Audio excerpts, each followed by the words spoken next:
नमस्कार और court practice audio news में आपका स्वागत है। नमस्कार। आज तारीख है 25 सितंबर 2025 और हम लेकर आए हैं पिछले 2 दिनों यानी 23 और 24 सितंबर की कुछ सबसे अहम कानूनी खबरें और कोर्ट डेवलपमेंट्स का एक गहरा विश्लेषण। हाँ, हमारी कोशिश रहेगी कि सुप्रीम कोर्ट, हाई कोर्ट्स और दूसरी अदालतों से जो भी महत्वपूर्ण खबरें आई हैं उनके मुख्य बिंदुओं को समझें। बिल्कुल, और ये भी कि इन डेवलपमेंट्स का मतलब क्या है, इनका असर क्या हो सकता है। सही, तो चलिए शुरू करते हैं। अच्छा, सबसे पहले मुझे लगता है न्यायपालिका की नियुक्तियों पर बात करनी चाहिए। इस हफ्ते काफी कुछ हुआ इस पे। हाँ बिल्कुल। एक तो सुप्रीम कोर्ट में जिला जजों की सीधी भर्ती को लेकर एक अहम सुनवाई चल रही है। हाँ, मैंने पढ़ा इसके बारे में। ये 5 जजों की बेंच सुन रही है ना। हाँ, संविधान पीठ है और सवाल ये है कि जो न्यायिक अधिकारी हैं, क्या उनका अनुभव, वो जो 7 साल की प्रैक्टिस वाली शर्त है सीधी भर्ती के लिए, उसमें गिना जा सकता है या नहीं। अच्छा, तो मतलब अनुच्छेद 233 की व्याख्या का सवाल है ये। बिल्कुल, कि एडवोकेट या प्लीडर की परिभाषा में वो फिट होते हैं या नहीं अगर वो पहले से जुडिशियल सर्विस में है। इसका असर नियुक्ति प्रक्रिया पर पड़ेगा। ये तो अहम सवाल है। और इसी से जुड़ा हुआ वो मेमोरेंडम ऑफ प्रोसीजर एमओपी वाला मामला भी फिर उठा है। हाँ, सुप्रीम कोर्ट बार एसोसिएशन मतलब एससीबीए ने फिर से सीजेआई और कानून मंत्री जी से कहा है कि भाई इस एमओपी को फाइनल किया जाए। अब उनकी मांग क्या है इस बार, मतलब क्या नया है। मांग तो वही पुरानी है, लेकिन जोर इस बात पर है कि प्रक्रिया पारदर्शी हो, पूरी तरह से योग्यता पर आधारित हो और निष्पक्ष हो। मतलब पारदर्शिता और मेरिट, ये बातें बार बार आ रही हैं। सही कहा। लगता है नियुक्ति प्रक्रिया को लेकर जो चिंताएं हैं वो अभी भी बनी हुई हैं। ठीक है। अच्छा, अब जरा कुछ क्रिमिनल जस्टिस वाले मामलों पर आते हैं।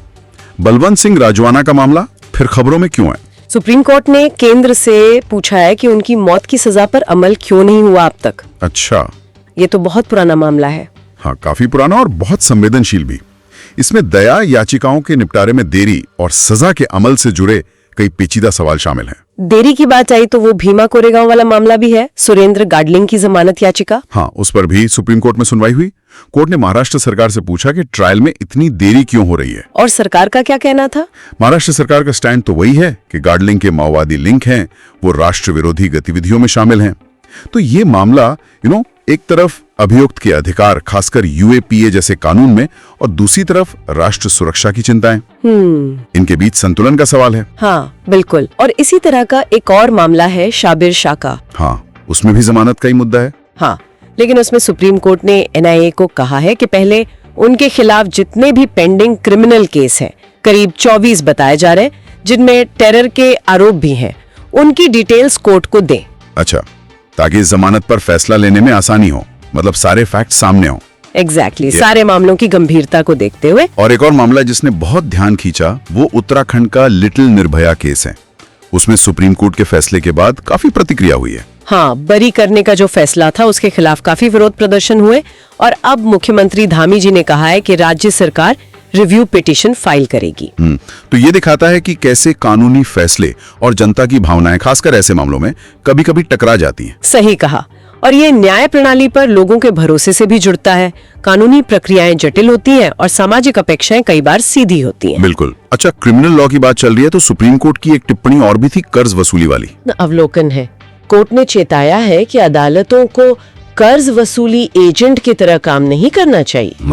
मतलब ये कि जो सिविल किस्म के पैसों के लेन देन के झगड़े हैं, उन्हें क्रिमिनल केस में बदलने की जो टेंडेंसी बढ़ रही है, उससे बचना चाहिए। हाँ, ये तो बहुत होता है आजकल।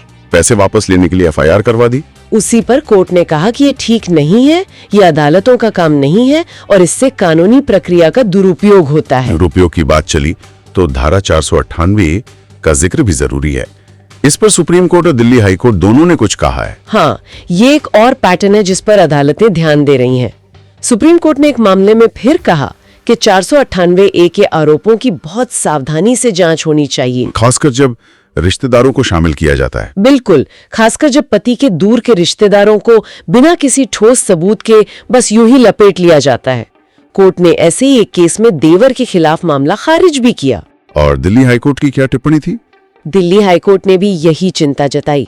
कहा कि ऐसा लगता है कि पति के परिवार को परेशान करने के लिए इस धारा का दुरुपयोग बढ़ रहा है, दुर्भावना से केस किए जा रहे हैं। मतलब कानून का मकसद तो सुरक्षा देना है, पर उसके गलत इस्तेमाल पर भी नजर रखनी होगी। सही। अच्छा, अब जरा पर्सनल लॉ की तरफ चले। हिंदू उत्तराधिकार कानून पर सुप्रीम कोर्ट की एक टिप्पणी आई है गोत्र को लेके। हाँ, वो मैंने भी देखा। क्या था वो?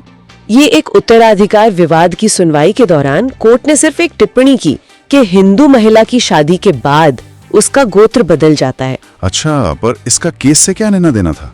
देखिए, ये टिप्पणी असल में उस याचिका के संदर्भ में थी जो हिंदू उत्तराधिकार कानून 1956 की धारा 15(1) के बी को चुनौती दे रही है। हाँ, ये वो धारा है जो कहती है कि अगर कोई हिंदू महिला बिना वसीयत और बिना बच्चों के मर जाए, बिल्कुल, तो उसकी संपत्ति उसके पति के वारिसों को मिलेगी, न कि उसके मायके वालों को। हाँ, तो याचिकाकर्ता कह रहे हैं कि ये भेदभावपूर्ण है। सही।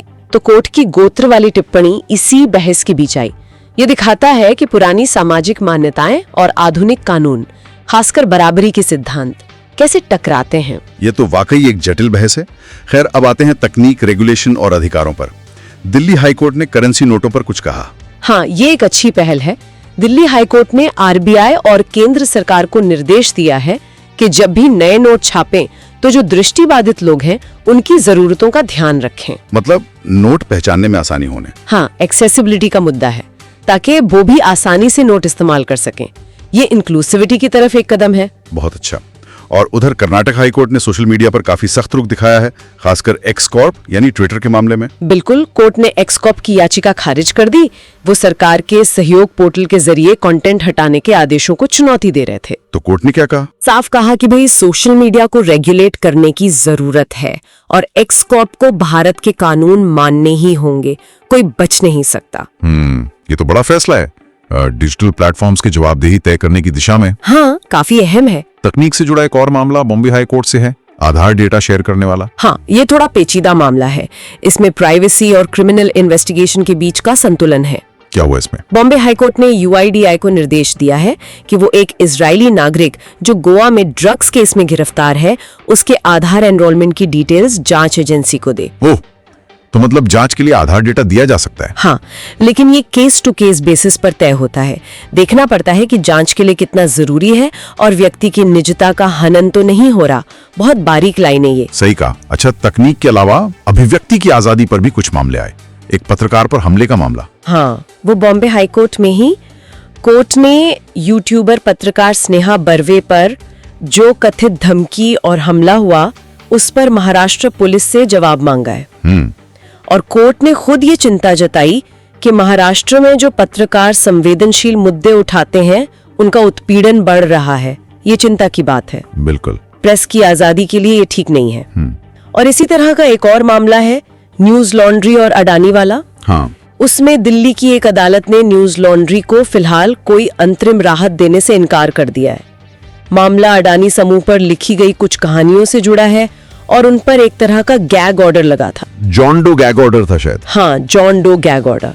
तो ये मामला भी मीडिया की स्वतंत्रता और मानहानि कानूनों के बीच जो तनाव रहता है, उसे दिखाता है। कॉर्पोरेट हित बनाम मीडिया रिपोर्टिंग। ये सारे मामले दिखाते हैं कि फ्री स्पीच का दायरा क्या हो, इसकी सीमाएं क्या हो।